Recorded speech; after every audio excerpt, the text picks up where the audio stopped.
All right, while we're waiting, I'd like to introduce myself. My name is Melissa Yinks.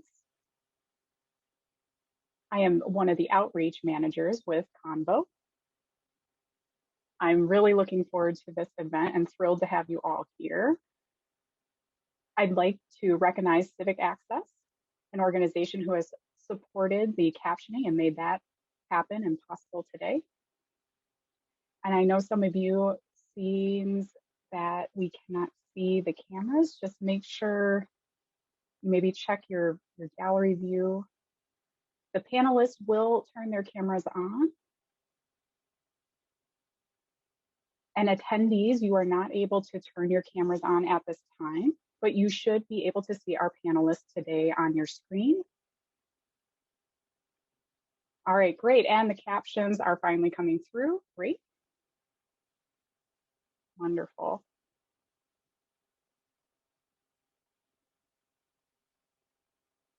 We also are providing voice interpreters and captioning for this event, and our panelists will be using American Sign Language. So again, we just want to recognize Civic Access for their sponsorship in making accessibility happen.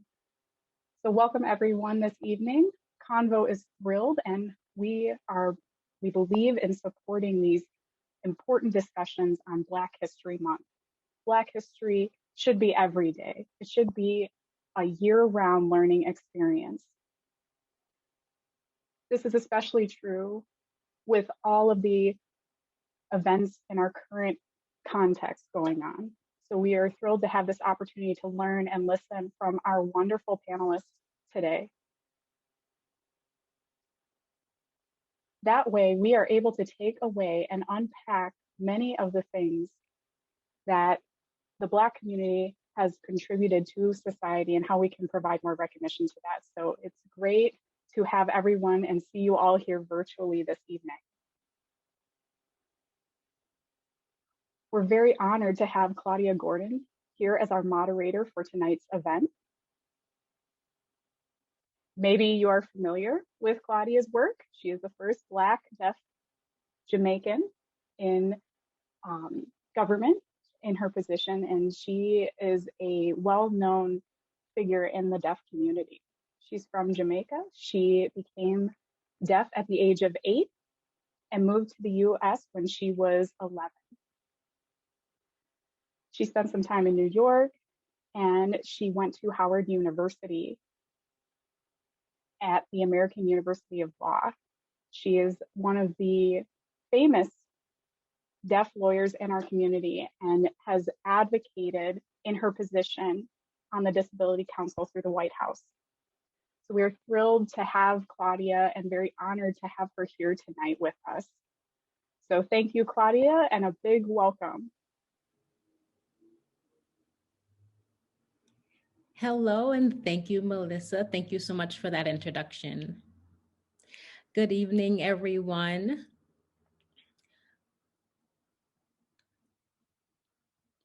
These experiences that have happened thus far in Black History Month have been remarkable. I know there's only a couple more days left of the month, and there's so many organizations that are trying to take advantage of the opportunities to host these events. However, we want to take a moment to breathe, to pause, and to know that we should be celebrating Black History Month all year round to uplift and amplify the achievements and the acknowledgements of Black excellence. And so February, although there's only a few days left, this is a continual celebration. This is a continual dialogue that we have been having for the rest of our lives. And we will be Black all year round, right? And so it's very wonderful and a true honor and to see NBDA and Convo work hand in hand to make this event successful. They've asked me to be the moderator for this amazing panel that we are having here tonight. NBDA is home. NBDA is a place near and dear to my heart. I discovered NBDA when I was a young child in high school. Around the age of 16 and 17 years old, I was still struggling in terms of figuring out my identity. Where did I belong? Where was my place in society?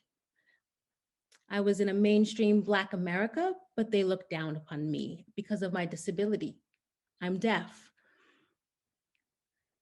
Going into the white deaf America, they looked down on me once again because I'm Black. But NBDA, they embraced me and gave me a space where I could be my whole self. I can be free and liberated to be who I am. And NBDA, I've been involved for many of years. I've been involved in their competitions. I've been with their DC chapter, the Black National Advocates. I've been involved in a number of particular arenas within that organization. And you will hear more about the organization. They are a true hidden gem. I will have to say, NBDA is a gem for sure. And we want to explain why they're so special to me and why I am honored to be here to moderate this Black Deaf Excellence panel. Speaking of excellence, we have seen a lot of, what would I say? A lot that's been on display in our society today. A couple of weeks ago, we saw Wawa Snipe, Warren Snipe. He stole the show at the Super Bowl with his profound rendition of the national anthem. It was beyond beautiful. He rocked it, right? He rocked it. I know Wawa is a part of NBDA and our family. I go way back with him. And so he, again, is an individual who I look and say, he's an achiever. The world has recognized and seen the skill and the amazingness of who he is and who he is in our community. Also, I've been seeing more and more spotlights on a number of discussions around Black ASL and the history of oppression that happened during the times of segregation that caused even for that to happen, the variation of American Sign Language. And now it is here in 2021, the recognition in our society to recognize that Black Sign Language exists.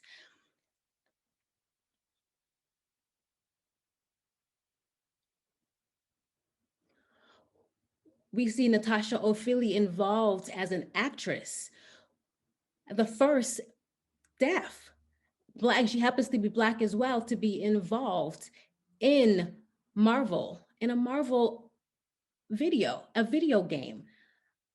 I can throw out a host of examples of the Black excellence, the Black achievements that are happening within mainstream society.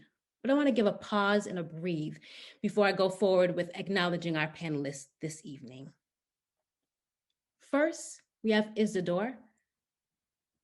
Isidore, do you mind coming on camera, please?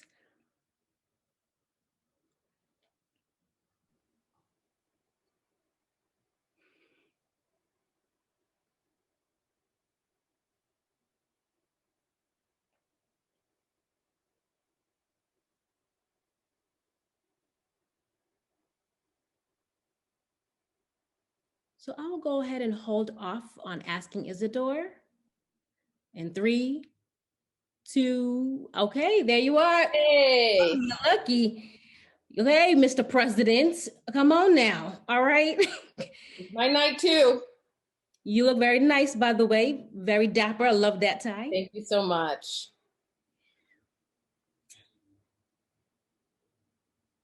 So before I ask my question, for all of you that are watching this evening, you may not know who this man is. So I want to go and introduce Mr. Isidore, my brother. So Isidore, sign name, is Y by the air. And your last name is Nyangabo. Isidore Nyangabo. Yes, it's a hard one. You are the current president of National Black Deaf Advocates. You also work for Convo, which happens to be our direct treasurer who has hosted this event this evening. Isidore was born and raised in Africa, in the country of Burundi. I know one day we will read about the brilliant life and journey of Isidore. I know that will happen one day. I know that you were raised in a very rural area. When you became deaf at the age of 10, you went through many, many hours of figuring out what life looks like after that. I know that you also experienced within your family genocide, and then you were brought to the US through refugee camp. I can't think of a more perfect example, or an exemplar, if you will, of trials and tribulations and becoming a victim of a situation and overcoming that. So because tonight we are talking about Black Deaf excellence, I want to ask you particularly, Isidore, as the president of NBDA, National Black Deaf Advocates, can you please share for our audience this evening why NBDA, the organization itself, is important, relevant, and necessary? And can you tell me its role in fostering Black deaf excellence? Can you share for us, please? Whew. Well, first of all, I just want to thank you for that amazing summary of my journey, the journey to become who I am today. At the same time, I have to admit, maybe I wouldn't become the person I am without NBDA. Absolutely. Absolutely. After leaving my home country, coming here, I went through a period of quite a quote unquote nomad life. I had a hard time connecting with people here. And it wasn't until I got into college when I finally found NBDA.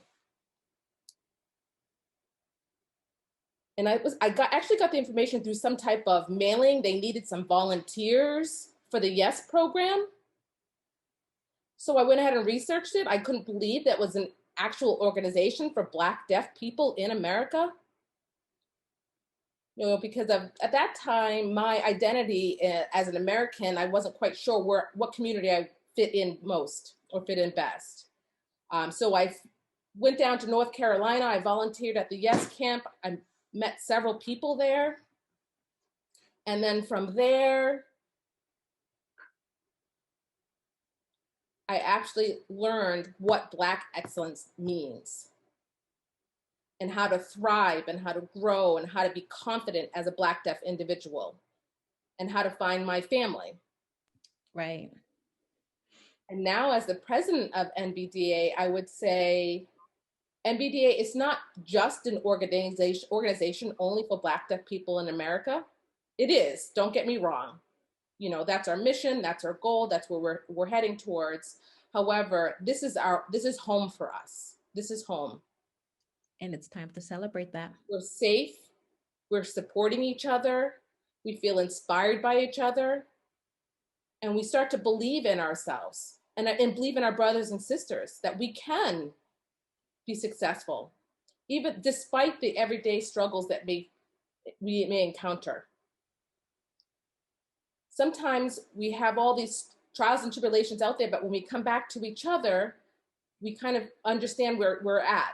We get advice from each other, we connect with each other, we connect with our brothers and sisters, and it's family. Right, that tough love. And NBDA is really essential, and it's more important than ever, especially because of what had happened in 2020 with the global pandemic and the Black Lives Matter movement. Those two experiences rocked our world, and the leadership from the Black deaf community was essential.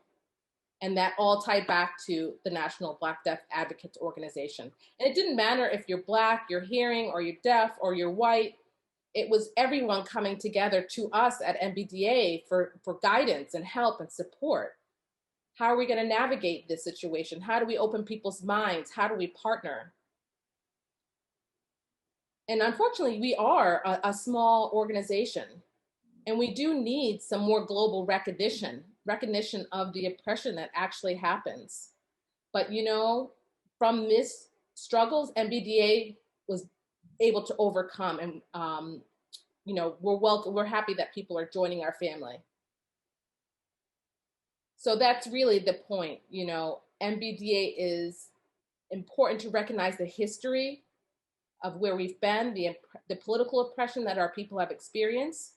But despite these experiences, whether it's economic oppression or anything else, NBDA has been here for 39 years, almost 40 years.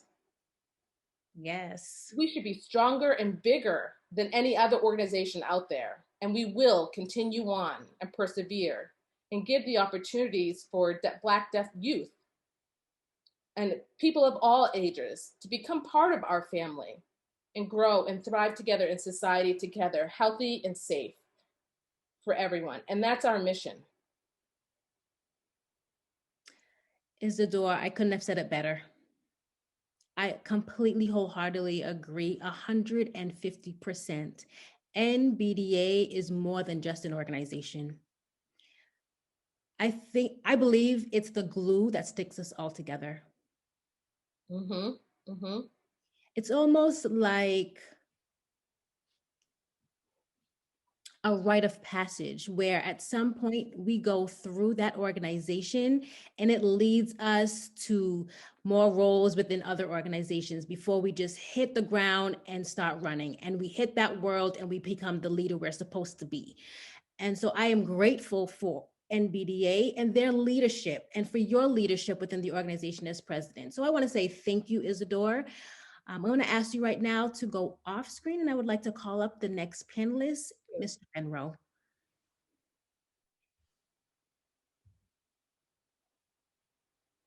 Hello, everyone. Hello, my brother.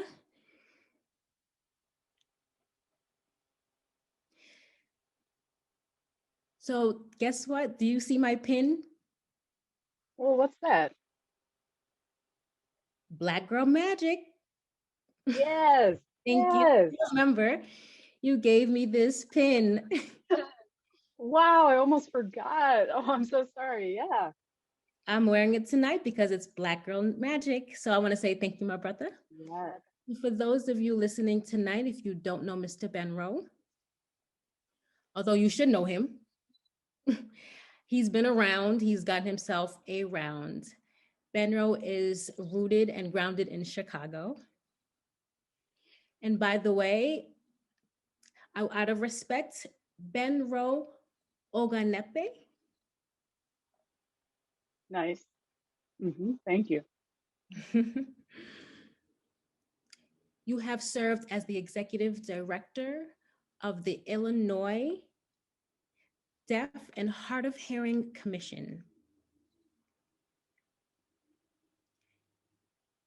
You have been on that job for, as of 4 months, you've been appointed. I want to say congratulations. When I heard the news that you were appointed in that role, I always knew that I had a positive vibe, that you would become a success in this world and in this community. And so I want to say congratulations on your appointment, Mr. Benro. Thank you very much. I know also you've been involved in NBDA for a number of years, serving in a variety of capacities, including presidency, including vice presidency, Conference chair. board chair, correct. And again, NBDA is a rite of passage, so to speak, is a baptism by fire for us to hit the world and become the leader we are meant to be.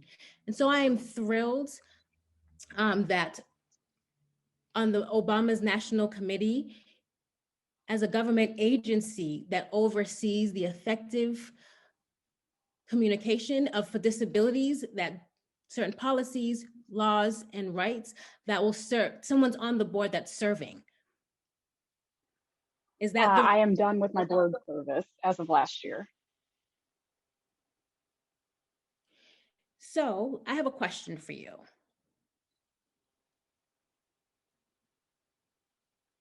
So Benro, you moved here from Nigeria, correct?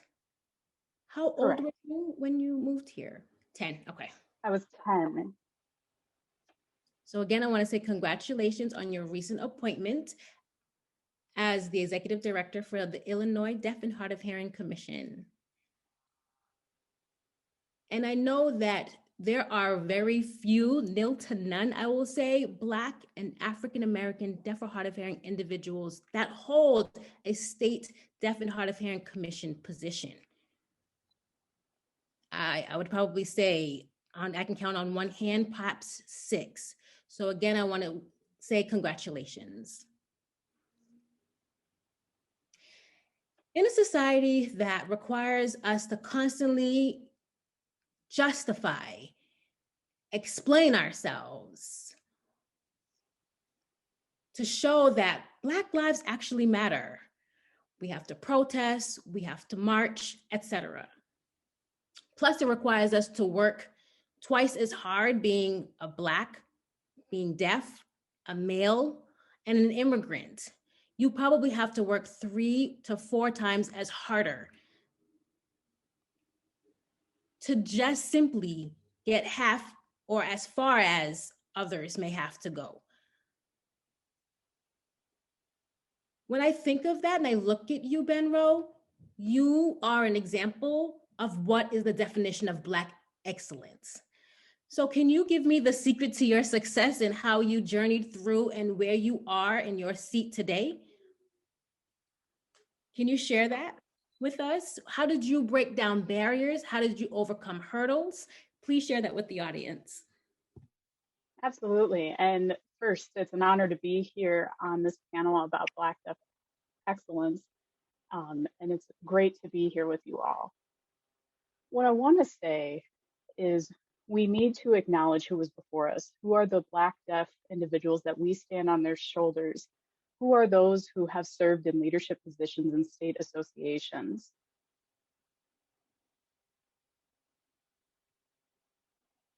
Like Cheryl Emery, and how we recognize those leaders in our history. I want to recognize, I am not just a trailblazer. There are others who have come before me. And looking at my journey to where I am today, if I didn't have the National Black Deaf Advocates, I wouldn't have met the network of professionals, and I may not have received the opportunities by networking with those leaders. And really, I have to credit NBDA, my family, my soul, who had given me support throughout this journey. When I went to school, all throughout school, even through college, there was nothing related to the Black deaf struggle. There was nothing we learned that gave validation to the Black deaf experience. That's powerful. And I really thank NBDA for giving us that education. When I was president of the National Black Deaf Advocates, I met Isidore and I saw him.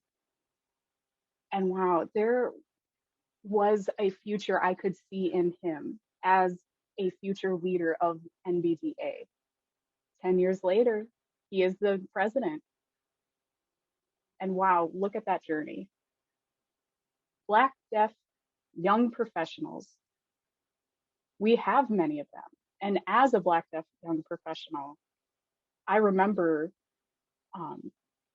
how I had to carve my own journey to becoming the Illinois Deaf and Hard of Hearing Commission Executive Director. What are the risks and rewards that come with this journey?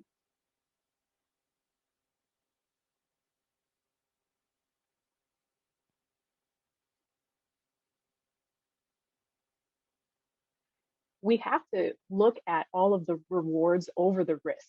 And I'm going to tell you why.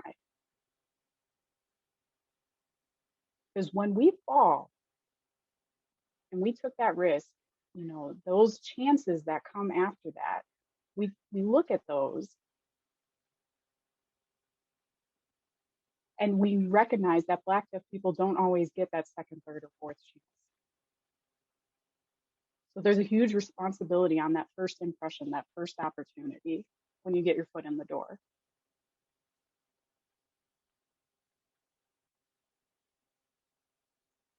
I remember looking at my experiences and recognizing that I was hitting a lot of barriers as a Black individual, as a deaf individual, as an immigrant as well. So I had those playing against me in many ways in the spaces I was in. And that's just part of my journey. That is a part of the strategy I had to navigate and acknowledge as I was moving through life. When I was growing up and thinking about really what I wanted to be, you know,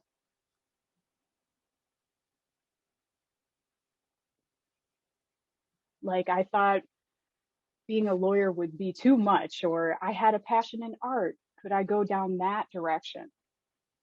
Because I actually got my bachelor's degree in graphic design and web design. But when I went into the real world after graduation, it was tough. And it was hard to tell. Was it because I was hitting these struggles and frustration as a Black individual, or as a deaf individual, or as an immigrant? It was really tough.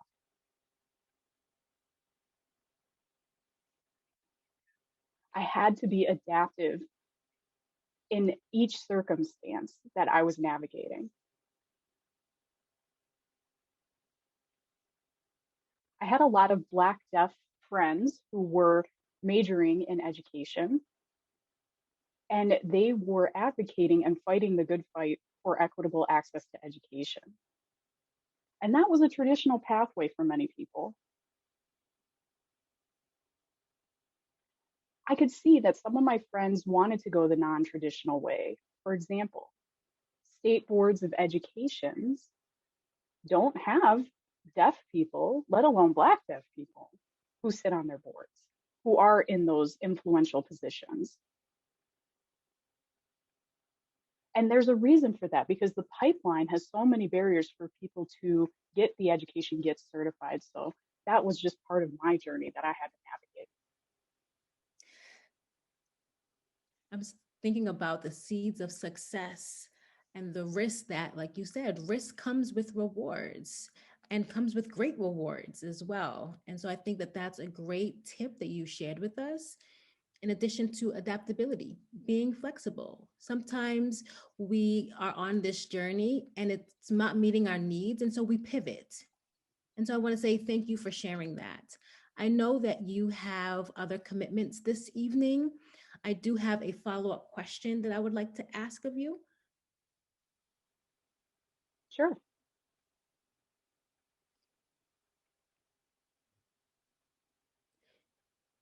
So oftentimes we feel lonely when we get to the top as we have journeyed to get there.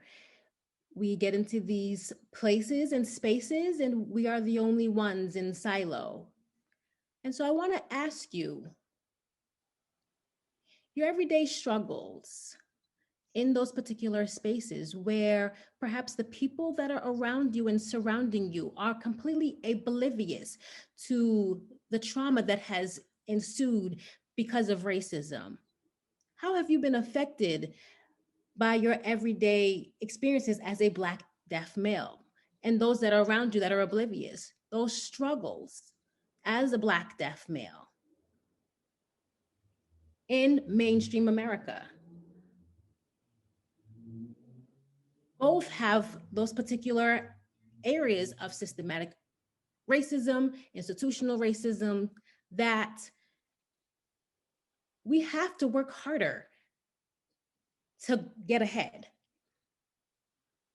So can you share a little bit about the pressure you may feel in those spaces? You know, when I was working and I was serving in a lot of more hearing spaces, a lot of boards and committees, task forces,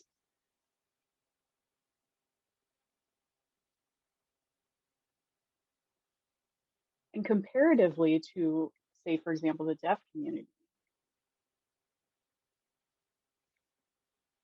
a lot of folks need that perspective on how to make policy decisions because you can influence policy through those spaces. You know, am I navigating them as a deaf individual or a Black deaf individual? If I am first Black, then deaf, how does that impact the contributions that I'm creating to these policy changes? You know, there are barriers within each of these intersectional identities.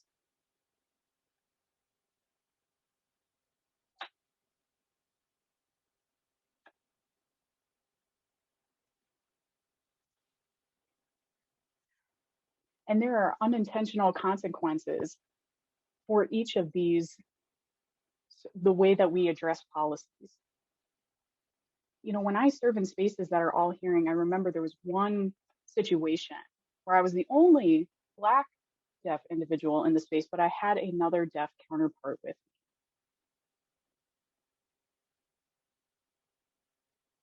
And I also come from an immigrant family, and trying to advocate for that community, it can be a struggle.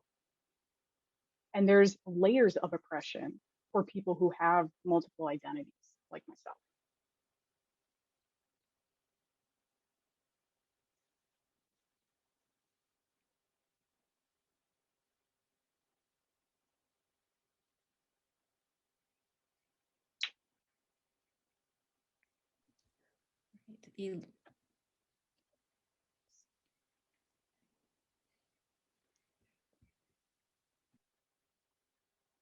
And there was some language that they were using around illegal immigrants. And because of that process, you know, I had to make sure that they recognized that it was literally targeting Black and brown folks and not immigrant Europeans. That was a perspective that I had to bring to the table. And it caught myself because of how that intersected with my own identity being an immigrant of color. And the language that they were using was very dehumanizing. That term that they used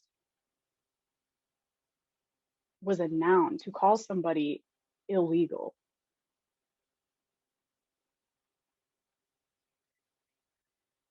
Treating them as a thing and not as a person. So that was part of the exposure I had to give to this group to ensure that they had a background and a perspective that was largely missing. When you make policies and you are the decision makers and you lack the representation, you lack those perspectives. There is pressure, absolutely. It's going back to that wonderful risk over reward. If you flip the script on it, we are a wonderful reward that comes with a great risk when we enter those spaces.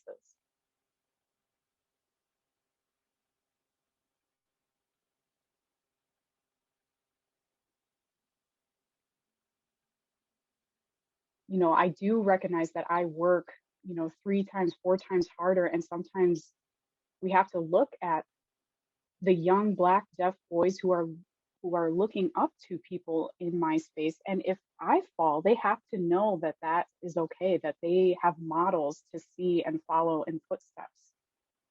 Where are the role models? And that's something I want to work on in terms of policy influence as well. That's powerful, absolutely profound. I want to say thank you for continually showing up in these spaces and creating space and a place for us to have representation and for our voices to be amplified and be heard. Benro, thank you for all that you have done and continue to do. Thank you for having me on the panel tonight. Really enjoyed it. Good luck with your next commitment. Thank you. So next, I want to ask my big sister, Miss Cheryl Emery. Please come on screen. Hey, hi. Hi there. Much love to you. I'm like, should I call you big sis? I know you've been like a mother figure to me for many of years. So for those of you watching this evening, I want to again say thank you. Cheryl, this is your sign name. for your Yes. smile.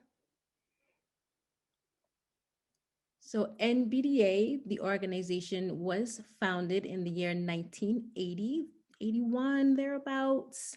We're on 81, yep. For those of you who are not familiar with the organization's history, please look at their website. As Isidore mentioned, that it started with brave leaders who had a vision, the vision to create an organization that will lead. And Cheryl, you are one of those founding members. You are one of the presidents of NBDA, so thank you. I know that you have have held many different positions within NBDA. Aforementioned Benro, his former position in Michigan as the executive director for the deaf and hard of hearing. In terms of comparing that to Benro's position, I know that you've also have been promoted to within the Michigan government. And so tonight, I am thrilled to have you here. So my question for you is, this year will mark the 40th anniversary of NBDA. So Cheryl, can you share with us a few highlights of issues that our Black deaf community faced in the past and are currently facing? Sure. I just want to start by thanking everyone for having me tonight. I really feel honored for this recognition. The recognition for not only myself, but for Benro and for Isidore. You know, looking back at 40 years of this organization and when we started NBDA, we never would have imagined what it is now. You know, for me to take that moment and look back and see how things have become how they are now, it really has a significant impact on not only my life, but Black deaf individuals within the community. And that type of impact really kind of seems to have a ripple effect. You know, you have an impact on the community because of your position. Benro has an impact because of his position. Isidore has impact because of his position as well. And those ripple effects from something I contributed earlier are still moving forward and reaching the community. This organization represents us. And when we look back, we see how critical it is to have navigated all those struggles. And those struggles were worth it. They were growing pains. 40 years of growing pains, my goodness. I was 22 years old when I became president of NBDA. Wow. And I wanted that because I wanted our people to know that they can make a difference. And it doesn't matter exactly what you're doing, but you are relevant. You are important. It's important that you know and have the self-determination that you can make a difference.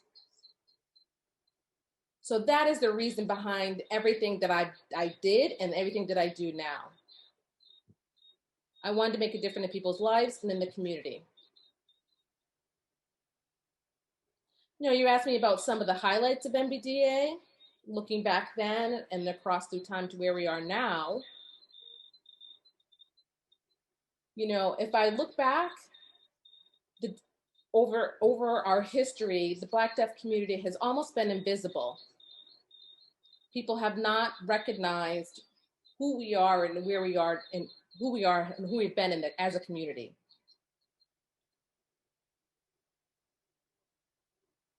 But we've been making changes both in the community and outside the community. Often in the past, people would hear that, oh, you can't find Black deaf people. We can't find the Black deaf community. But listen, we've been here and now people see it. And we know where to find each other through NBDA. It's that time. And outside, we're making a difference. We're involved in those positions that make decisions. And as Benro mentioned, we're there at those tables where they're making policy decisions. we're able to influence both policy and practice now. Yes. So I have a good example to share with you. I think the Education of Deaf Act, I think it was 1886, there was that whole decision was not about Black deaf people. Black deaf people were not at the table when they were talking about that. They had this national committee to study deaf education, and there were no Black voices at the table. I couldn't even imagine that type of situation happening right now.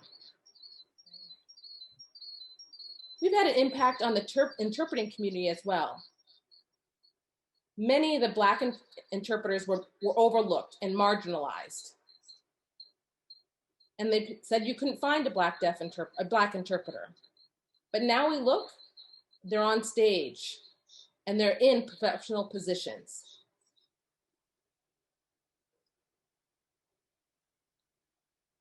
But you know, we're still experiencing discrimination and oppression, specifically in education. And I think so far we only have had 2 Black deaf administrators at schools for the deaf, 2. Of all the schools for the deaf out there, we've only had 2 superintendents that haven't been Black since, I think there's one in LA, in California now. There's a Black deaf woman running the California School for the Deaf. But the numbers certainly should be more than what they are.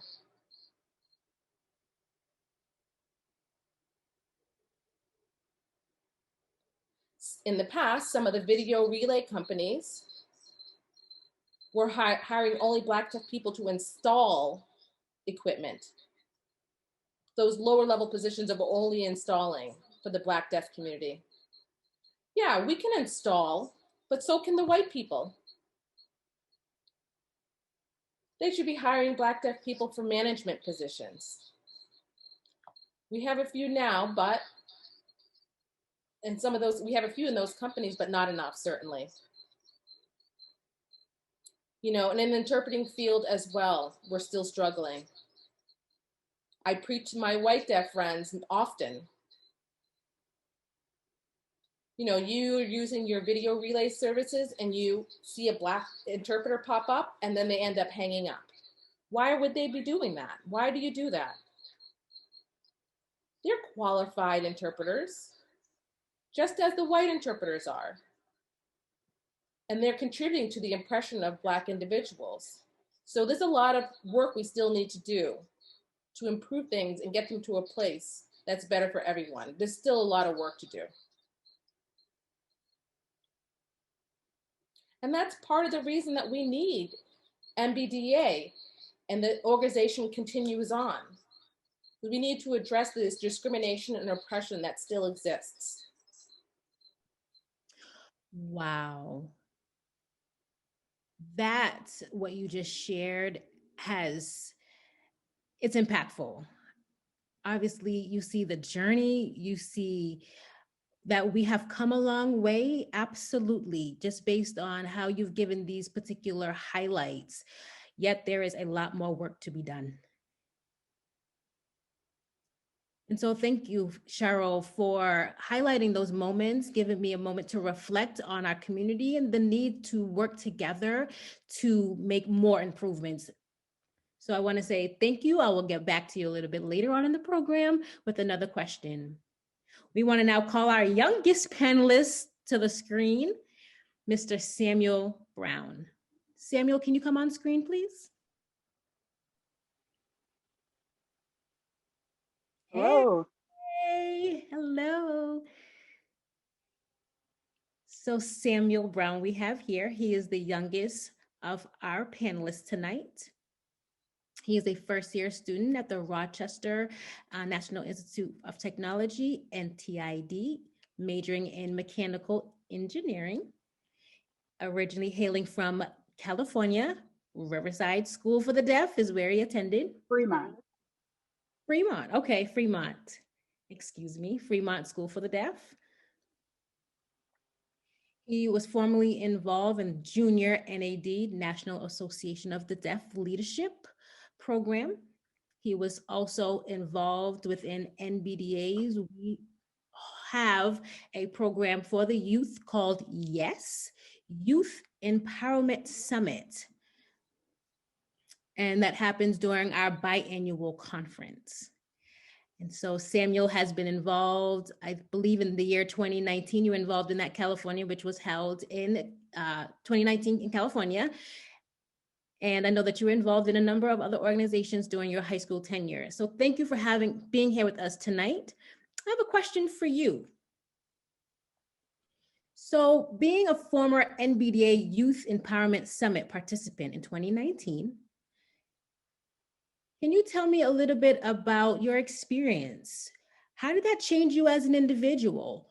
What were some of your takeaways from that particular summit when you were a participant in YES? Wow, it was a great experience when I was able to participate.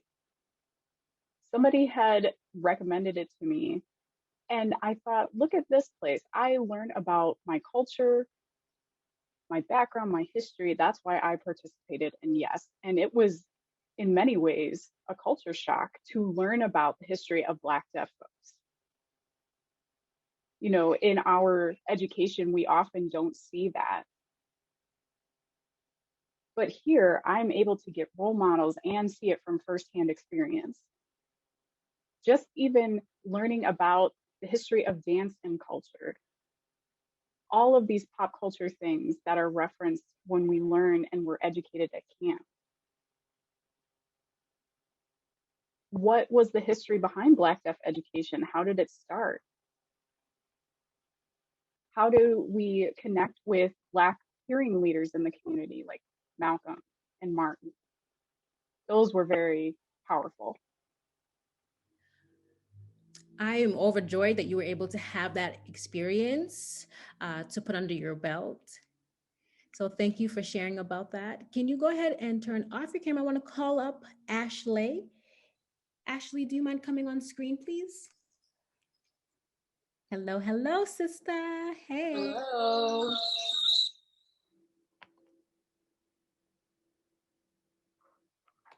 Claudia, do you mind before I start? I just want to say hello to I'm going to shout out to the deafblind community out there. Hey, everyone. Ashley here. I'm wearing a black shirt with black background and black glasses. I have a head wrap on with red lipstick as well. Thank you, Ashley. We should actually model that in the future, so I apologize in terms of the visual background. So Ashley Hayes, you are from California. You identify as a Black deaf as well as a blind individual, female. So there are many parts of your intersectionality identities. And you currently have interpreters that are working with you one-on-one, is that correct? Yes. You are currently the secretary for NBDA. She is also a certified stage actor, as a Screen Actor Guild member, a model, an educator, and a whole myriad of other abilities that my sister has. I always love your energy when I'm around you. And so I have a question for you.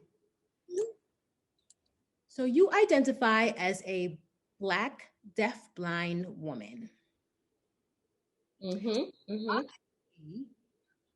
can clearly see there's nothing has stopped you from being fierce and achieving, I'll have to say, superb excellence. Clearly, we see that in you. So can you share a bit about your journey, your experience in terms of navigating society as someone with multiple intersectional identities? Journey is a really good word to describe my experience. Honestly, my identity as a deaf-blind individual didn't come until much later in my life. Maybe my late 20s. I didn't know any deaf-blind people.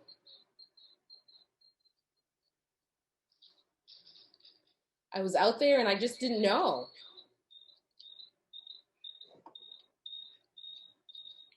You know, most of the deaf-blind individuals who I met prior to that, you know, they were much older than me. So I didn't really have a connection with them. You know, they sign differently. They use tactile sign language. And I just didn't understand that portion of my identity yet. And quite frankly, I was afraid. But then I just decided to just take a good look at myself and sit in it. I could either go ahead and be negative and sit in the negativity, or I could shift and look at what's going on good in my life and focus on the positive. And when I did that, the barriers kind of moved aside and I could move forward. After I came out as a deaf-blind individual, I went ahead to my first NBDA conference. My first ever, let me make this clear, ever. And that was in Baltimore in 2017. You know, I had been a member of NBDA for quite some time, but I didn't really know anything about, you know, the Black Deaf experience under the organization. I didn't know about Black Deaf people. I just kind of joined it just because.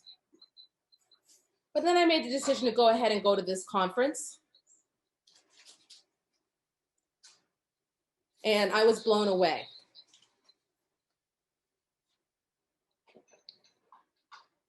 I had never seen so many Black deaf people in one space together at one time.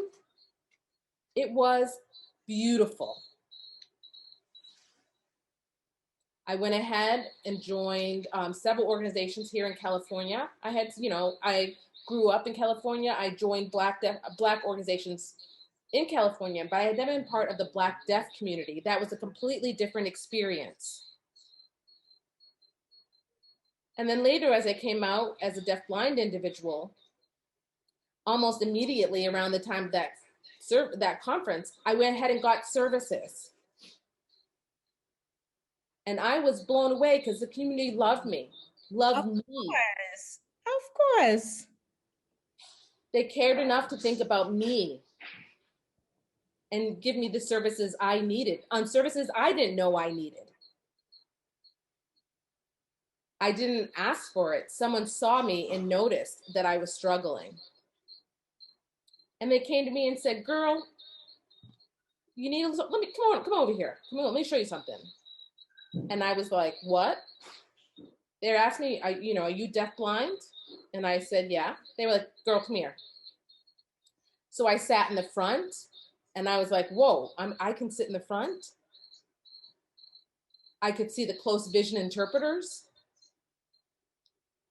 It was, I don't even know how to describe it, but I got it at that moment. I understood what close vision interpreters were. I didn't even realize I needed it. After that conference, I felt so good about myself. I felt good about my identify as a Black deaf person, as a Black deaf blind person. And I kind of went with it. I got involved in different opportunities. I learned tactile.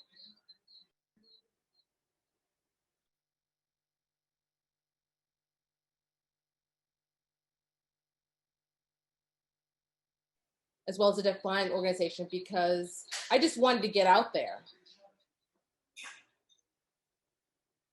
So yeah, it took me a bit of time to admit who I am to myself. But once I found this community who accepted me as I am, a Black community, accepting every part of me, that was it. I was in. Wow. I think your story, Ashley, is something beyond amazing. you share with so many people within our community in a variety of ways that all of our moments when we discover NBDA, that it really has that feeling of home. It's a space of safety, it's a space of feeling at home. And so the way that you've described your journey at that first conference of NBDA, it sparked a fire within you. And now look at you. You are the secretary. You are unstoppable. Nothing is putting you on hold. No, as far as I know, not. Exactly. Continue to shine. I will come back to you with another question, but I just want to say thank you again for your authentic and honest response about your journey and your discovery around your identity. I'm hoping that that will inspire others who are listening and watching in this evening to know that Thank you. embrace who we are. And once you embrace who you are, liberation has occurred. Mm-hmm. Mm-hmm. I want to say thank you so much, Ashley, for being with us. Love you, girl. Thank you. Love to everyone. I want to ask Isidore to come back on screen, please.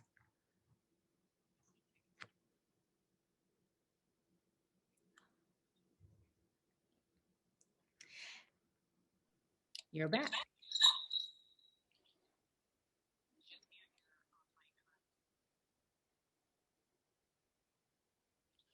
So since the Black Lives Matter worldwide protests have triggered many events that have happened, some gruesome police murder of George Floyd, we saw that.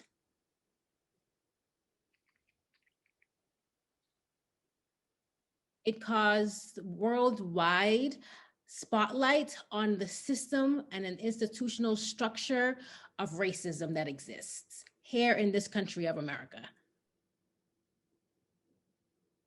Since then, I've been noticing that there are organizations and institutions within both the deaf and mainstream societies that have been looking to quickly diversify their leadership and improve their organizations.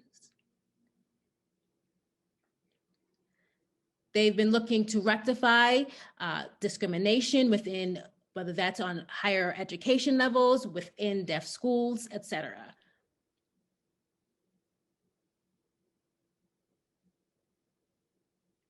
We've seen recent examples of some deaf institutions, for instance, in Philadelphia, Maryland.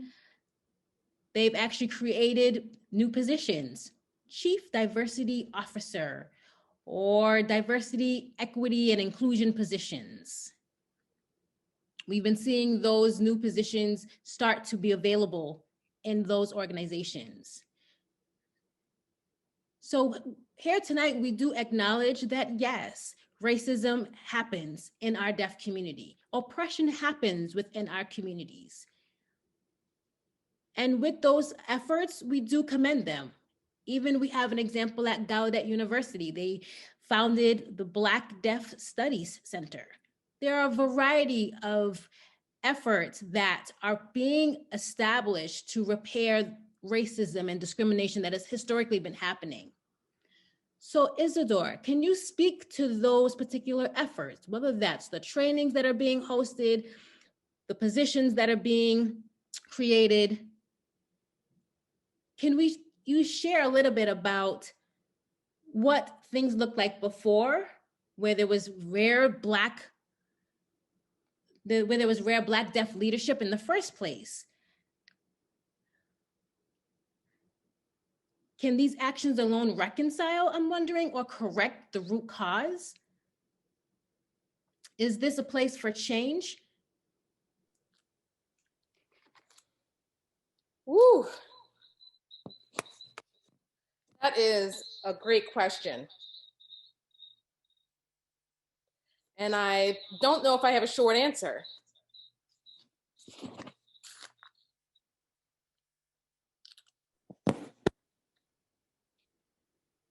Yeah, action is possible. I mean, it's a wonderful start. to put in the effort. You know, based on the research, is a good step forward, but it's not the only solution. You know, we can't solve systemic oppression overnight.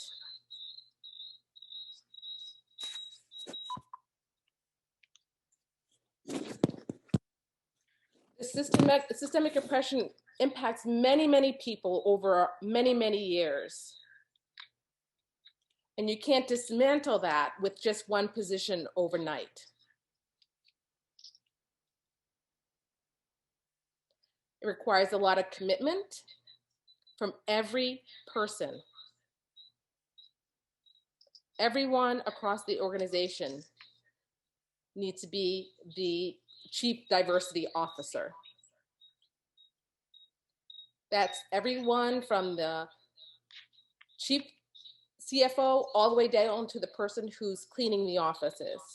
They need to be committed to including everyone and creating a safe space and dismantling those systemic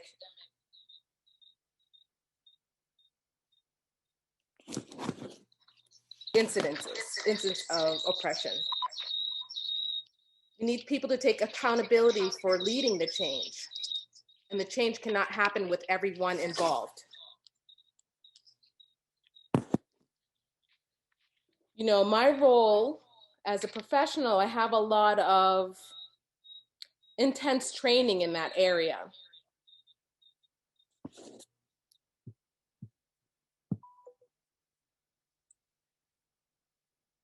And the first step is to start by bringing people together. And there's going to be some failure in the beginning, yes. But it's going to take some time to dismantle those practices and find solutions, long-term solutions that require long-term planning and strategic plans, partnerships.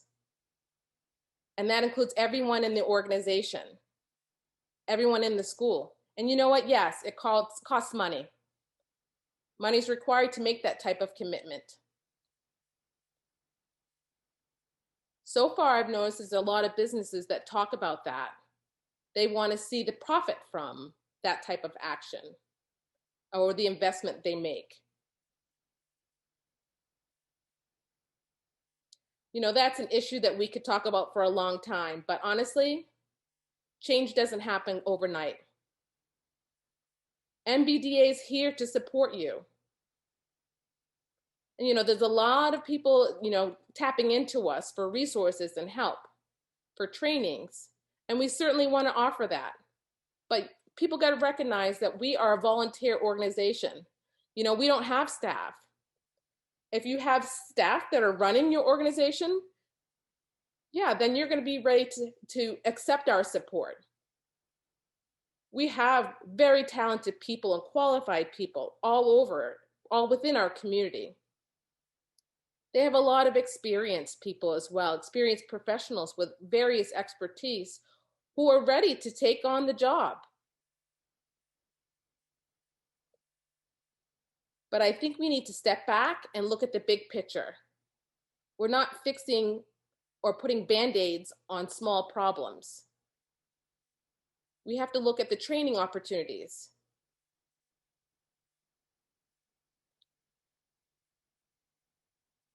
If you have people from diverse backgrounds, you have to look at what's happening with these diverse communities and what's not happening with these people who are not from diverse backgrounds.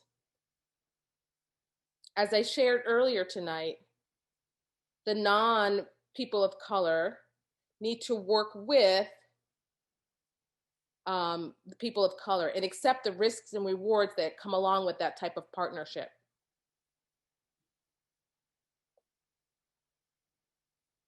Every time we have an opportunity to make a change, there is some uncertainty that comes with that, but we also get a reward from that experience. And the higher you go, the harder you're going to fall. For us, you know, we're ready, we're capable, we're ready to do more. We're ready for those rewards. But other people tell us, you know, if you want that, we'll give it to you. But the higher you go, the harder you're going to fall. So we take heed. And we want to focus on instilling those opportunities on the individual level as well. And then we can start with schools, because the schools are our future.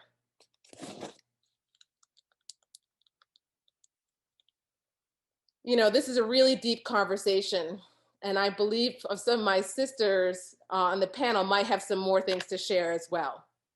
No, it's all right.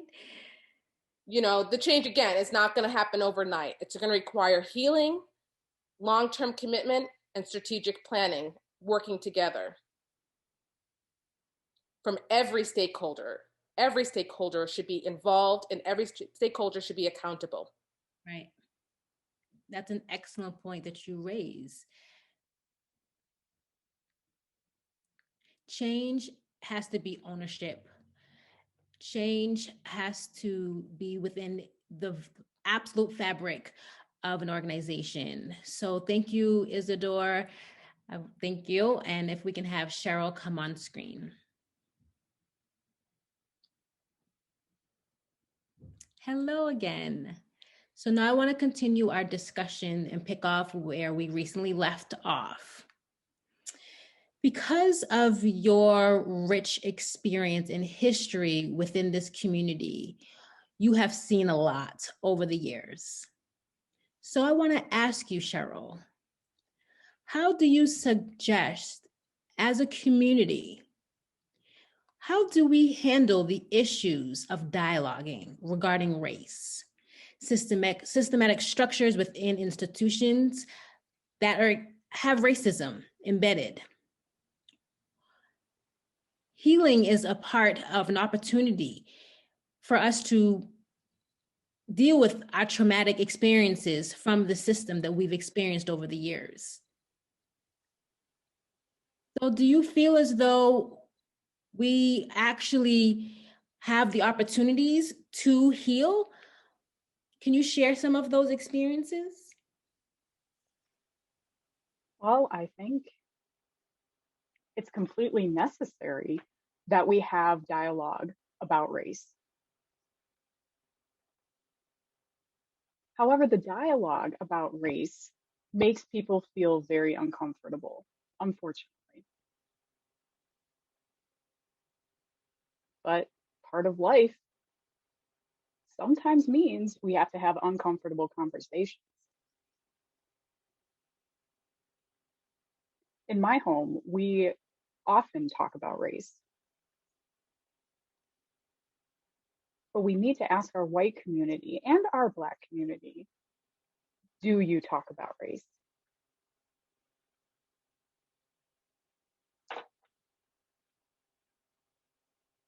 So our white and non-Black communities, how are you talking about race with your youth? How are you talking about race with your children? I remember clearly my son was 3 when we had the first discussion about race, and it came up. He came to me crying and said that the kids wouldn't play with him because he was Black. He was 3 years old, imagine. Wow. Are you having the dialogue about race with your kids? Because it's important.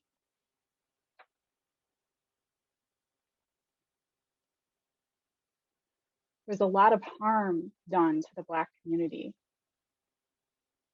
and it becomes commonplace. The harm done to Black men that we see on a daily basis. You know, we see a Black man running down the street. What does that tell us?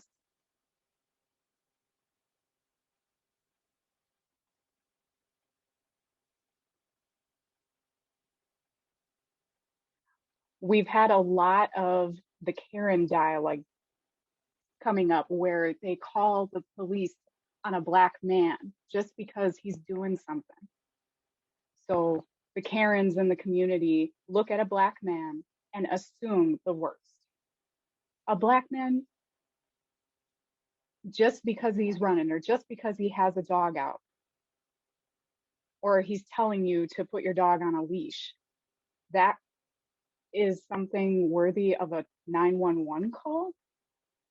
The mentality is already there. That person has already assumed a Black man equals danger.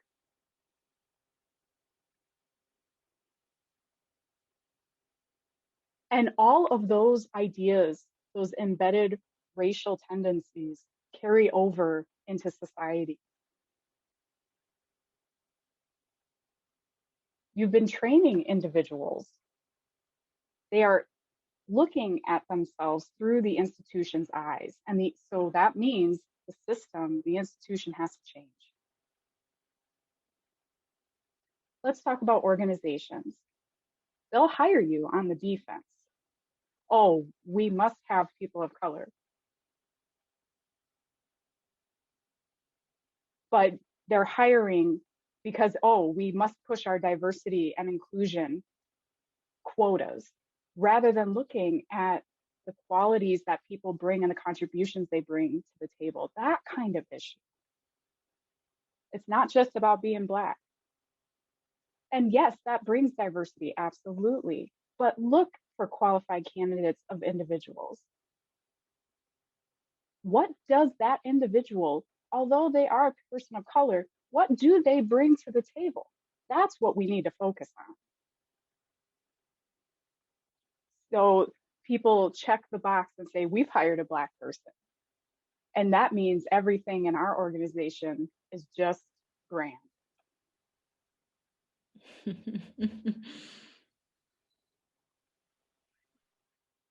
It's kind of like the Black Republicans. You have a few in their group and they think that they've covered their checkbox, but that's not all. We have to do more.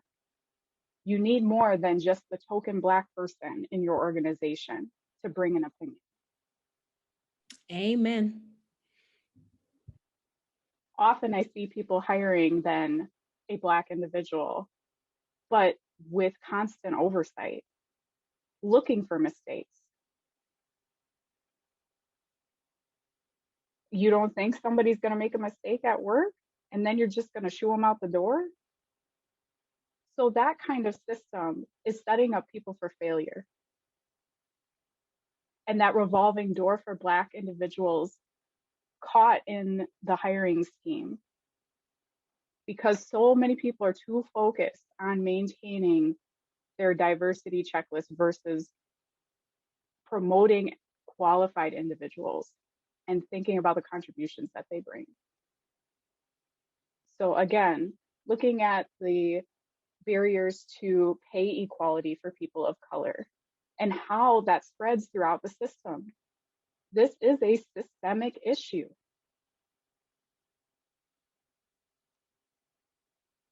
I mean, of course, organizations have a glass ceiling, but it is impermeable. We can't even break it. We can get close, but look at all the Fortune 500 companies. How many female CEOs do we even have? Look at those top 500 companies. Same thing. How many of them are reflecting the Black community, the Black deaf community? How are they reflected and represented in those positions of power?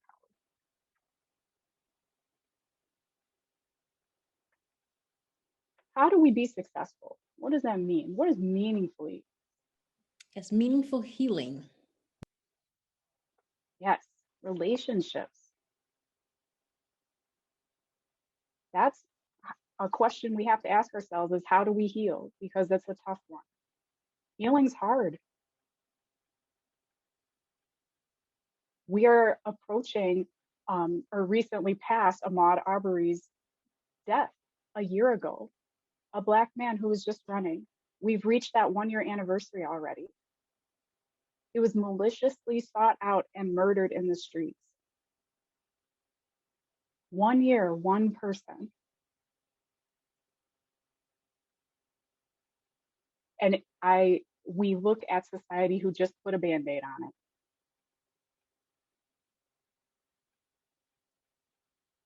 3 days ago, I can tell you, they just killed 3 Black men for just sitting in a car. Band-aid, band-aid, band-aid. Again and again, we re-traumatize ourselves with these stories. When will it end?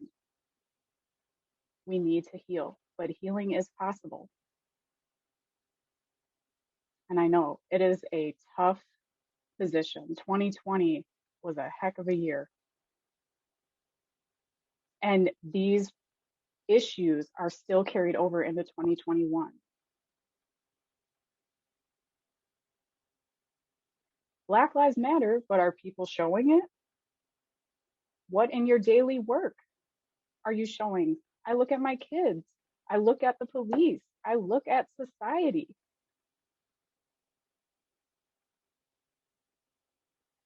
I'm looking at all the negativity, all of the oppression.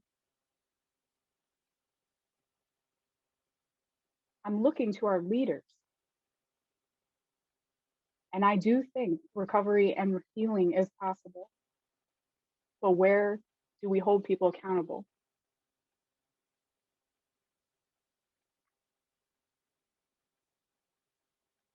But I gotta tell you, in many ways, I'm praying. I'm praying for everybody. I'm making sure that we survive. But that has to stop. I need to be able to take off this label and look at it, this band-aid, and be able to heal as a society, heal together. When we see people doing things that are harmful, call them out. I remember reading a story about Maya Angelou. She said she don't let the negativity in the house. You come home and you're talking negative about Black people, when you come home and you are talking negative about the LGBT community, if you are coming home and talking negative about people with disabilities, get out. Get out of the house. We have to call people out for bringing the negativity into our spaces, into our homes, and tell them to get out and that you are not going to tolerate that, and speak up against those people, because that's how we start to heal, is to speak up. Amen. That is all I have to say. You always take us to church, Cheryl. We in church right now. It's your wisdom. It is your position, how you've navigated this world, and the path in this community that we follow. Your pioneership, your perseverance. Cheryl, you keep us accountable. My stubbornness too. It is, I know there's times and when we are in great frustration with our families and we're struggling even within NBDA, but it is people like you who are always there, the beacon of light, the beacon of hope to guide us through. And so from tonight and what you share, you spoke about healing and the re-traumatization that happens, the band-aids that are placed and just ripped off again and again and again. It's sad, yet true. Mm-hmm. Listening to you, I'm thinking to myself, yes, I hate that we're in this place right now. And so, Cheryl, I just want to say thank you for all that you have done and do for our community. Thank you. So we're going to move on to Sam. I have one last question for Sam and then Ashley. Hi again, Sam. So I wanted to follow up. So I know that people recently have joined, and so just to reintroduce you, you are the youngest panelist of our group tonight, and you attend NTID in New York as a mechanical engineering major. So my question to you now, Samuel, is what would you ask from us here, the elders, in this Zoom space this evening listening? How can we as elders do better to help and support you as a young fellow, as your generation? How can we help support you achieve your excellence? What do you need from us? What do you need from us and society?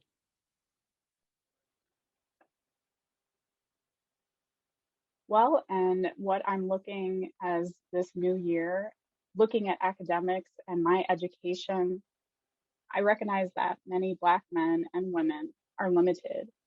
There are not as many role models in our instructors. There are not, where are my Black deaf teachers? Where are my Black deaf role models? Because, and I recognize that history has created those barriers for people to have these educations.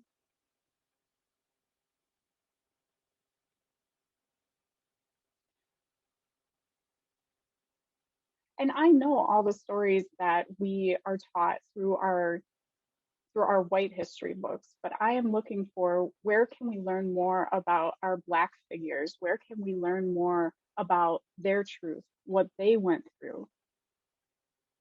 I didn't even know about Black ASL through my education. Where was that in my education? So I hope that we are able to own it and to learn it and to be it. That needs to be a part of that education system. It's a new year, and now people are setting resolutions. They want to learn Black ASL, but where do they find the resources? So I'm looking to you, our leaders, our community, to follow up on that history and provide resources.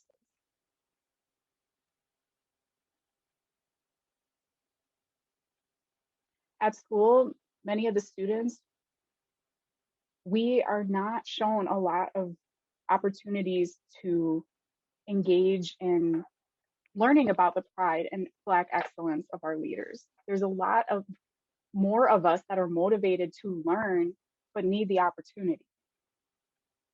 A lot of the white teachers, they look at us and they don't engage. So we need to know, not just learn the white history, we need to learn the Black history. We need to learn about Black deaf people. Growing up, I had 2 Black teachers, luckily. And I remember in middle school, I did not have any. In high school, I did not have any. Only a few of my grade levels had the opportunity with Black teachers. Same thing happened. All of my teachers in college are white. I'm surrounded by them.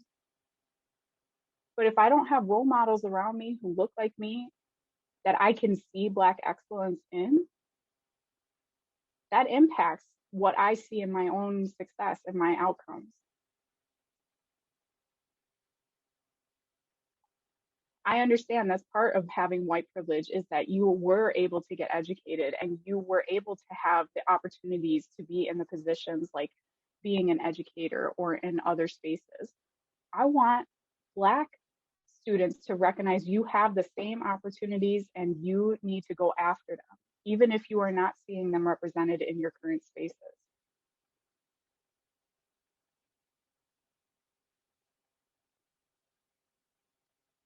We need to have more pride in ourselves. We need to show each other that we are proud people and carry on that legacy of those who came before us. Speak our truth, even if the history books don't.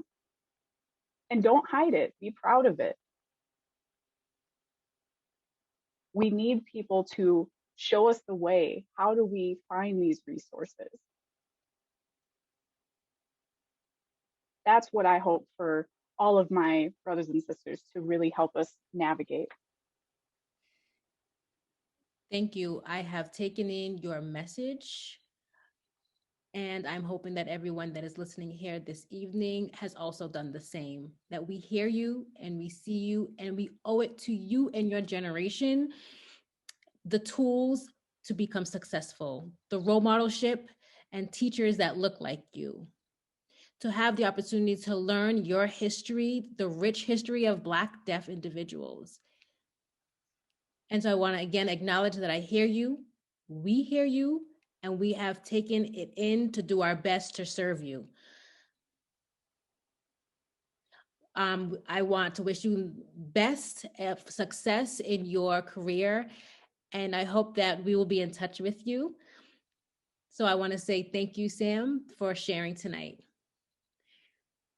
Thank you. Question is for Ashley.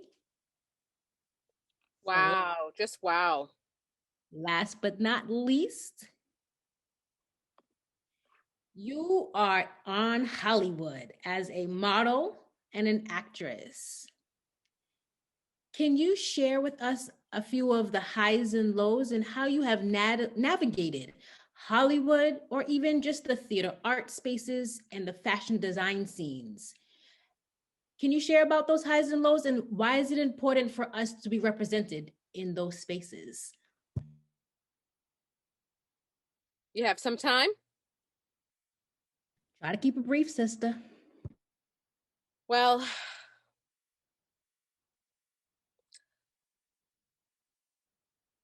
so, people always talk about representation. I often question what that actually means. Like, what are they really talking about when they say representation? Are you talking about just having one Black person, one person with a disability, just one token person from that community? So I do have to question myself often. Do I choose to use my voice? Do I choose to sign? Because I have more than one identity. So my role is, somewhat limited in some ways because people see me, they only see the Black woman. But I also have a disability. And they're like, oh, we already checked that box. We already have the person with the disability. So can you just be Black? And I'm like, what? I'm both. I can't just be one or the other. I have to kind of sometimes fit what the role is, but I try to bring my whole self. In general, there's not enough representation of Black individuals in Hollywood and really in mainstream Hollywood in general. We're here. We know who we are in our community. But in the larger scope and sequence of what's happening in Hollywood, they don't see us. And honestly, it's not fair. They're quite satisfied with minimal representation, with what their perspective of representation is. So if they make decision that, oh, you're going to be Black today, Hollywood is making that decision. And if they're going to pick someone who's Black, they're going to pick someone maybe with lighter skin, maybe with the wavy type of hair. That's who they're typically looking for. Colorism, right? For someone like me,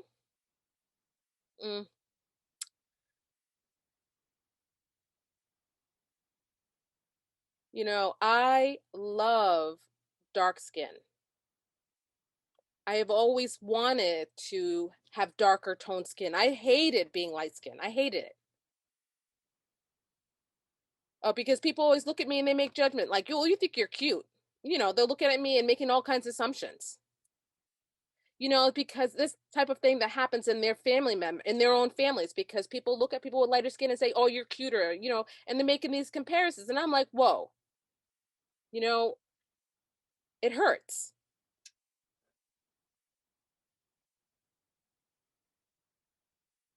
There has to be a different way. So I have to find my own people and figure out where I fit in. And if you don't like me because I was born this way, I don't know. I see myself equal to you, but you're here oppressing me. It's, as a model, I'm short and I'm not thin. I'm a curvy woman. All right, now that's beautiful. They'll come to me like I need to lose weight. And they're clearly not they're not appreciating the curves that I have. And still people will come to me like, oh, maybe you can lose a few pounds. You can maybe shed off a few here. And I look at myself and I'm okay with myself. People are paying for the body that I have. They're getting injections, they're getting implants, they're getting shots in their butt. You know, for me, you're asking me to lose weight when people are paying to look like me. I don't get it. Right. So, you know, it's a little bit easier because in Hollywood, in some ways, because you can be a little bit more creative. However, we're not finished. There's a long way to go. There's a long way to go. I love Viola Davis. She's beautiful. She's intelligent. She's well-spoken. She's talented. Mm-hmm. She tells us the truth. She tells us the truth on stage.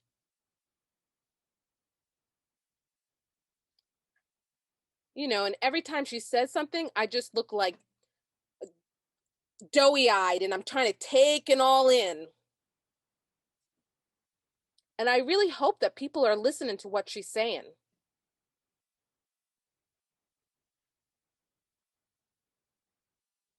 And I want to see a Black deaf person accept the Oscar award. That'd be something I would love to see in my lifetime.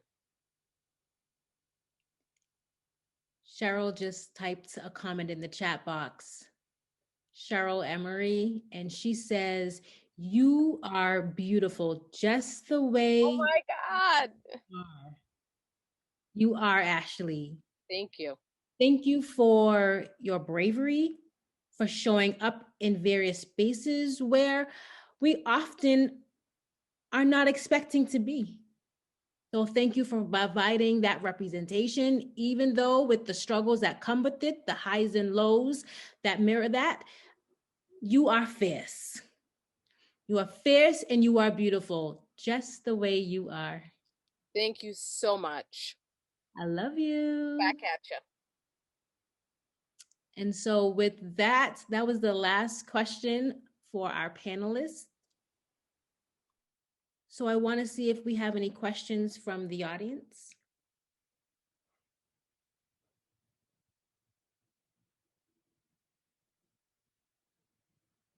Right now, our tech individual have sent me over a couple of questions from the participants. But before we proceed with those questions, I want to ask that Melissa had let me know how much time is remaining. I think it's important for the audience to know that. How much time are we working with? We have about 20 minutes left on our session here. So if there are any questions, please type them into the Q&A chat box and I will give them to Claudia for Great, thank you. you. So Go ahead. first question. The first question says,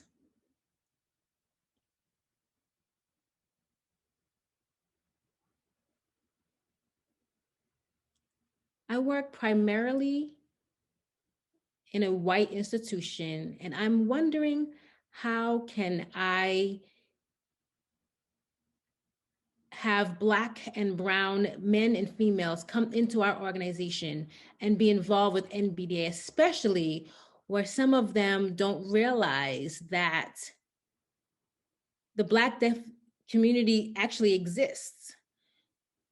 So basically, this individual is asking, how can we get Black deaf role models, essentially, and representation to come into schools, primarily that are white dominant? How can we get them to come to these schools to be models for our children? So either Isidore, yes, please. Okay, that's a beautiful question. We need to connect with you.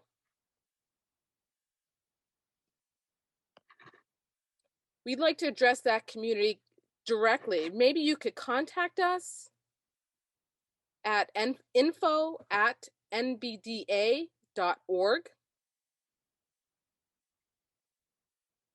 We can look at the community where you're at and connect you with Black deaf people in your community. Chapters in your community would love to help you, like Junior NBDA. That's an opportunity for young Black deaf youth to get involved. NBDA does have a website and all of the contact information is listed there. We also are on social media as well. Facebook NBDA does have chapters. There's a national chapter of the parent organization, and I believe that there's about 37 locations or 37 chapters. 37, yeah. Well, there's 37 chapters throughout the United States that one can get connected with. The next question is, how can we connect youth that are too young to be in the YES program?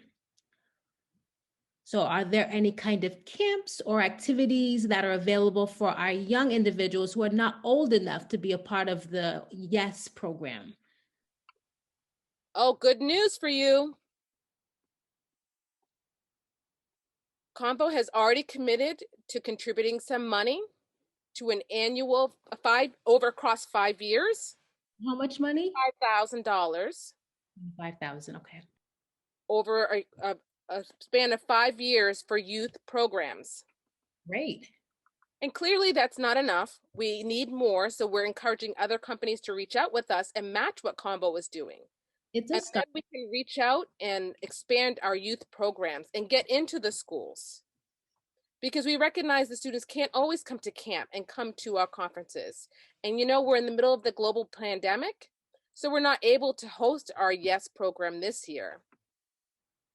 Maybe we're going to have it online or something like that, but we do want to work closely with those schools to have opportunities. So we certainly are ready to work with you, work with your school, perhaps even set up a junior NBDA organization and connect you with Black deaf people in your community so they can have exposure to role models, Black deaf role models right in your area. Beautiful. You actually answered the very next question. Someone wanted to know, will there be a yes in 2021? But you recently said no, unfortunately. You will try to actually do something virtual. Hopefully, fingers crossed. We're planning, but we're ready. We're ready. So I want to say thank you to Convo for that contribution, for that particular grant. I'm hoping that some of the individuals that are watching here tonight will feel that unction and challenge to exceed that because our Black deaf youth, we owe them. There's a rich program and where that there are role models, as Sam already explained. And so I want to say thank you again to Convo. We're very grateful for that monetary support.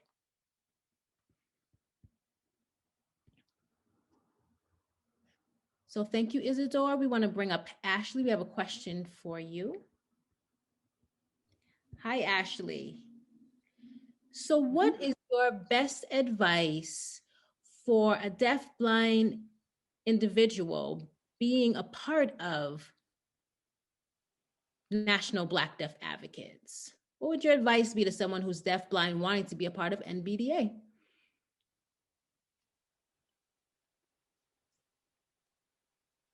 Well, first, I think we have to look at ourselves and take the leap. You have to build that confidence in yourself as a deaf-blind individual, knowing that you may not know what to expect out of an organization, but know that they are part of your community and part of your advocacy. A lot of folks go into deaf organizations and recognize that they don't know about deafblind needs. They're limited. You're going to have the responsibility of educating those around you in the Black deaf community about what you need. So be prepared to advocate for yourself.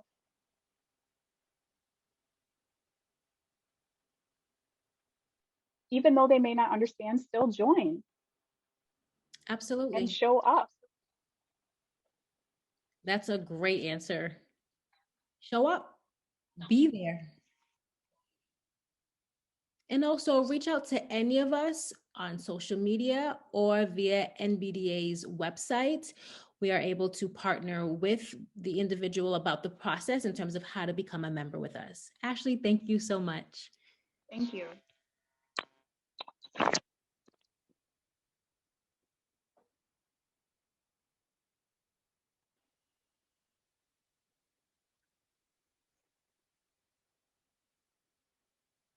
We have one more question. I believe this question is for Isidore.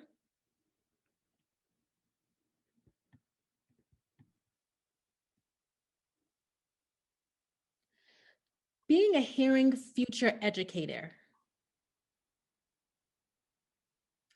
they themselves are learning ASL. As a student in the YES program, is that exclusive to deaf individuals only? Or are hearing individuals who want to be around more deaf people included in that?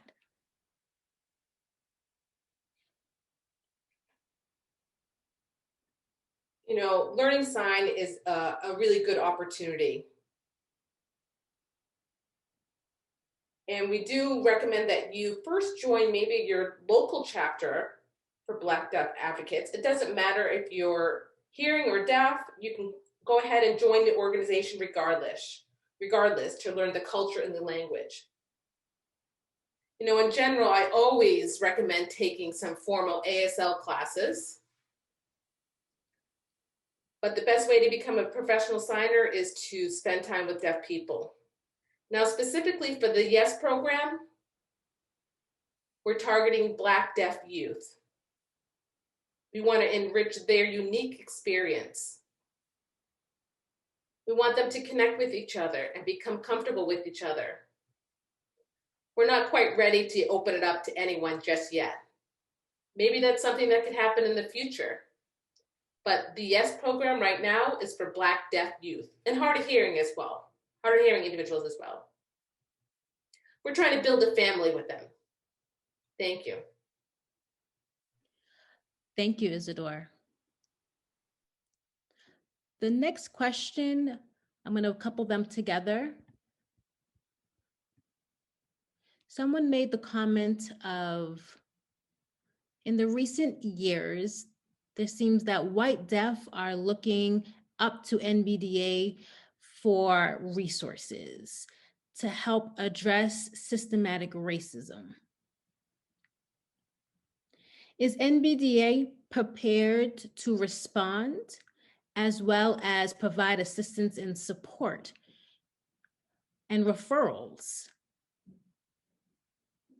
So I'll ask Isidore to come on and join me, because as Isidore mentioned before, earlier on the panel, that it is a volunteer organization and we all have full-time jobs, and it would be awesome if this organization were to actually receive some kind of financial or monetary support that would help us hire an assistant or staff members, or perhaps even a paid internship that could, I mean, at this point, it's a 100% volunteer.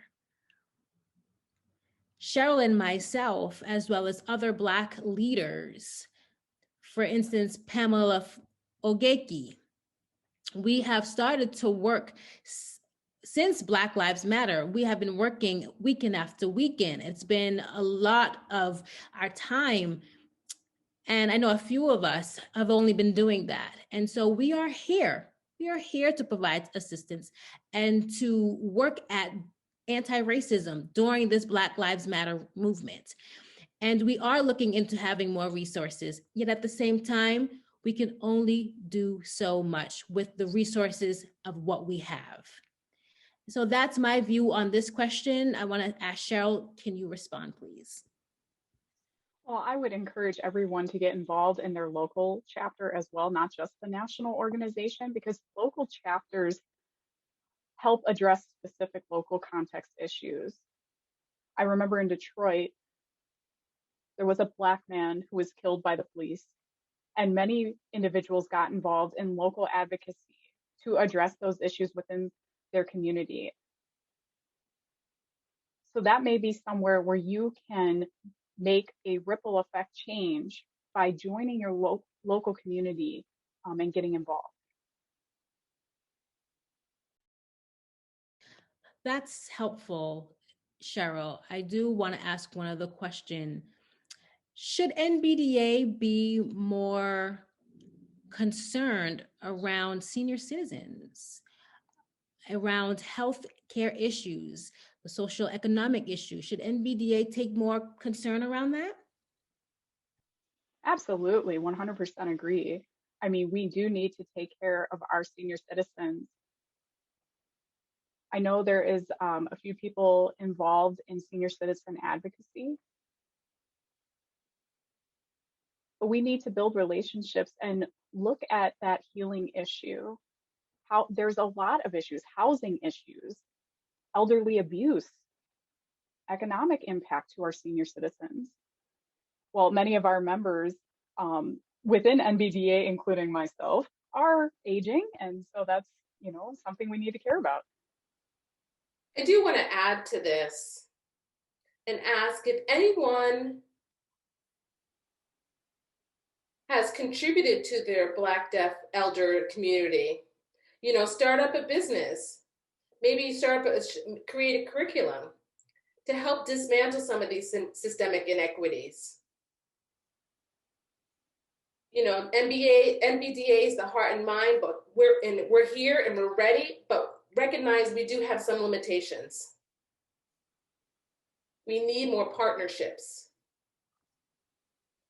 And we need some appreciation for our leaders who are ready and willing and able to take the lead and make some changes.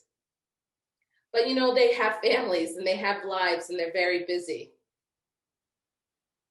So we do need people to recognize what the organization's doing and take advantage of the passion that they have and get involved in NBDA.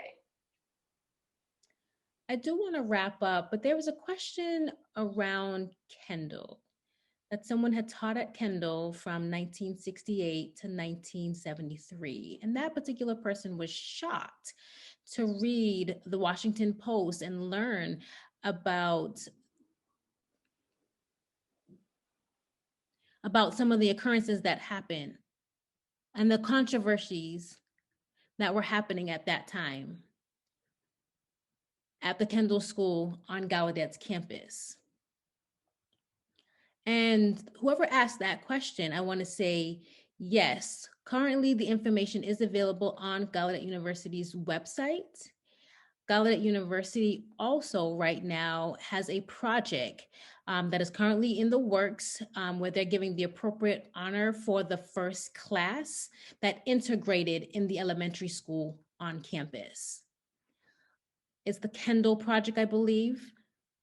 Some of those kids that were in that first honorary class are still surviving members and were in leadership roles of NBDA. So you can find more of that information on Gallaudet University's website as it pertains to the history around segregation that happened for Black, deaf children back during the time of segregation and then post-segregation, and the investigation of the Junior Village. So this program, we do need to wrap up. Isidore, as president of NBDA, do you have any closing remarks that you would like to share with us this evening? Just a brief message. You know, Claudia, I always like to take that end moment to wrap up some things. I know you have a poem coming, but so I won't take too much of your time. First, I just want to thank you for your support. You know, Convo, Civic Access, and all the people, the panelists that have joined us today, and everyone watching. We want you to think bigger. Think about each other as a family.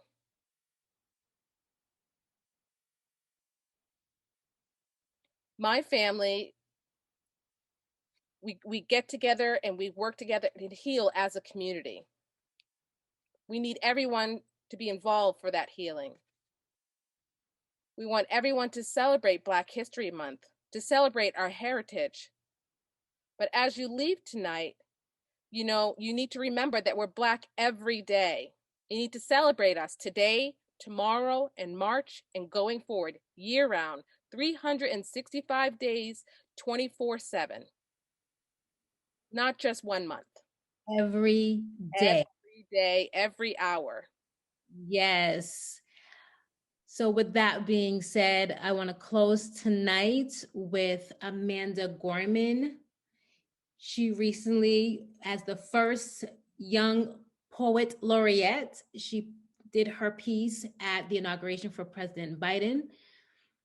And she is a person with a disability, and she is very open about her auditory processing disorder, which means that she can hear, but she has difficulties with understanding and comprehending what she has heard. It's called auditory processing disorder. She also has speech articulation issues. Amanda's poem, The Hill We Climb. I personally am not a poet, but I am going to put out my best rendition.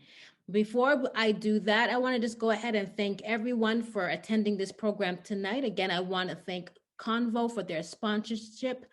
I want to thank Isidore for asking me to be the moderator this evening. This has been a wonderful, profound, and beautiful night with so many rich perspectives from our panelists, the depth that has been shared, the insights of conversations. Thank you. I want to thank the interpreters for this night, the captioner, and you all present this evening. Again, I am grateful. With that being said, The Hill We Climb. I've just taken a snippet of her poem.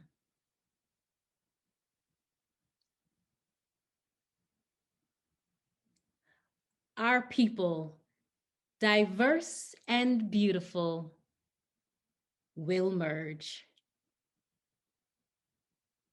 Battered and beautiful.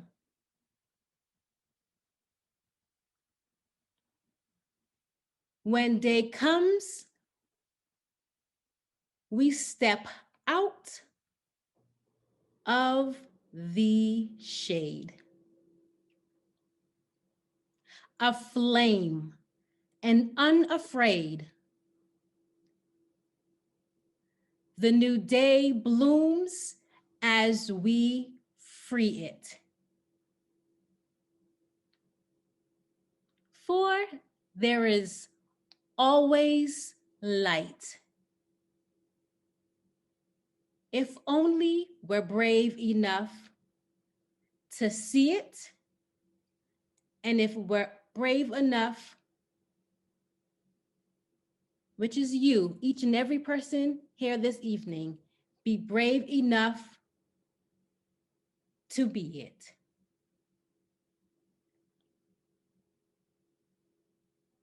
And if only each and every person was brave enough